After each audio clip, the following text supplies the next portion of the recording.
ఎన్నికలు పూర్తవడంతో ముఖ్యమంత్రి రేవంత్ రెడ్డి నామినేటెడ్ పోస్టుల భర్తీపై దృష్టి పెట్టారు. అలాగే మంత్రివర్గాన్ని విస్తరిస్తారనే ప్రచారము జరుగుతోంది. దీంతో ఉమ్మడి మహబూబ్నగర్ జిల్లాకు చెందిన పలువురు కాంగ్రెస్ నేతలు కార్పొరేషన్ చైర్మన్ పదవుల కోసం ప్రయత్నిస్తున్నారు. మంత్రివర్గంలో చోటు కోసం ఎమ్మెల్యేలు లాబీయింగ్ చేసుకుంటున్నారనే ప్రచారము జరుగుతోంది. నామినేటెడ్ పోస్టుల కోసం పాలమూరు జిల్లా కాంగ్రెస్ నేతల ప్రయత్నాలపై ఇన్సైడ్ స్టోరీ.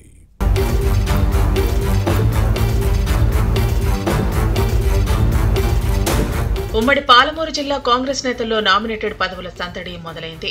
10 ఏళ్ల విరామం తర్వాత కాంగ్రెస్ అధికారంలోకి రావడంతో కార్పొరేషన్ చైర్మన్లు, డైరెక్టర్ల పోస్టుల కోసం పోటీ నెలకొంది.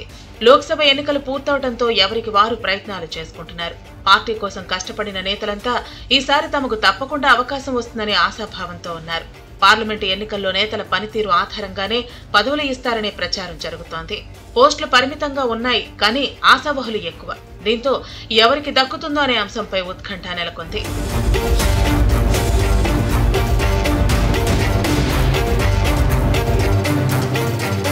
మరోవైపు ముఖ్యమంత్రి రేవంత్ రెడ్డి తన మంత్రివర్గాన్ని విస్తరించే అవకాశం ఉంది. దీంతో పాలమూరు జిల్లా కాంగ్రెస్ ఎమ్మెల్యేలు కేబినెట్ వేత్తలపై దృష్టి పెట్టారు.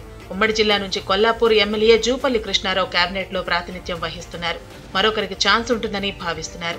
రాష్ట్రంలో అత్యధికంగా ముదిరాజ్ సామాజిక వర్గానికి స్థానం కల్పిస్తానని సీఎం రేవంత్ రెడ్డి గతంలోనే హామీ ఇచ్చిన విషయాన్ని గుర్తు చేస్తున్నారు.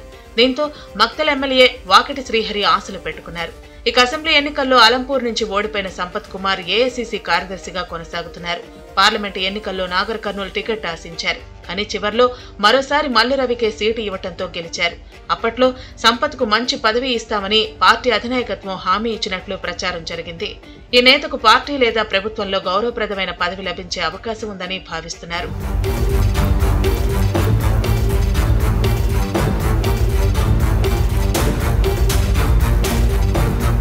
లోక్సభ ఎన్నికలకు ముందు ఉమ్మడి జిల్లాలోని పలువురు సీనియర్ కాంగ్రెస్ నేతలకు రాష్ట్ర స్థాయి పదవులు వరించాయి.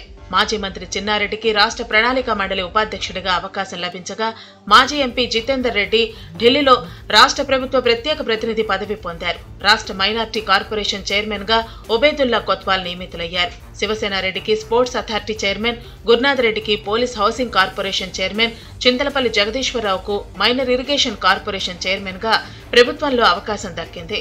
Nagar Kurnool ZP vice chairperson Balaji Singh కు కాలుష్య నివారణ మండలి డైరెక్టర్ గా ఛాన్స్ కల్పించింది.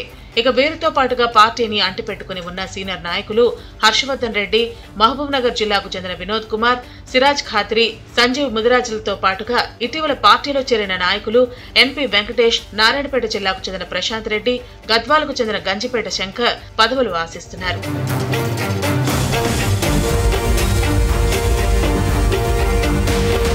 ఉమ్మడి పాలమూరులోని ఒక్కో జిల్లాకు సుమారు 20 వరకు నామినేటెడ్ పదవులు ఉంటాయి. వీటిలో జిల్లా గ్రంథాలయ సంస్థ చైర్మన్, వ్యవసాయ మార్కెట్ కమిటీలు, ప్రముఖ ఆలయాల చైర్మన్ పదవులకు కాంగ్రెస్ నేతలు పోటీ పడుతున్నారు. జిల్లా ఇన్ఛార్జి మంత్రి, ఎమ్మెల్యేల చుట్టూ కాంగ్రెస్ నేతలు ప్రదక్షిణలు చేస్తున్నారు.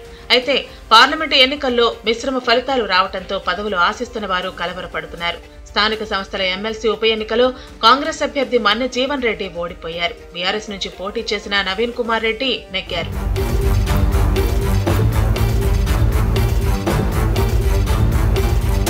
ఇక మహబూబ్నగర్ పార్లమెంటు స్థానాన్ని సీఎం రేవంత్ చాలా ప్రతిష్టాత్మకంగా తీసుకున్నారు. ముఖ్యమంత్రి ప్రాతినిధ్యం వహిస్తున్న కొడంగల్ అసెంబ్లీ స్థానం ఈ లోక్సభ సీటు పరిధిలోకే వస్తోంది. పాలమూరు పార్లమెంటు స్థానంలో కాంగ్రెస్ అభ్యర్థి చల్లా వంశీచంద్రెడ్డి ఓడిపోవడంతో రేవంత్ రెడ్డి అసంతృప్తికి లోనయ్యారు. దీంతో తమ వారికి నామినేటెడ్ పదవుల్లో అవకాశం కల్పించాలని అడిగేందుకు ఎమ్మెల్యేలు జంకుతున్నారని సమాచారం. ఈ పరిణామాల నేపథ్యంలో ఉమ్మడి జిల్లాకు నామినేటెడ్ పదవుల కేటాయింపుల్లో ఎంత ప్రాధాన్యత దక్కుతుందన్న అంశం సందిగ్ధంగా మారింది. భవిష్యత్ పరిణామాలు ఎలా ఉంటాయో చూడాలి మరి.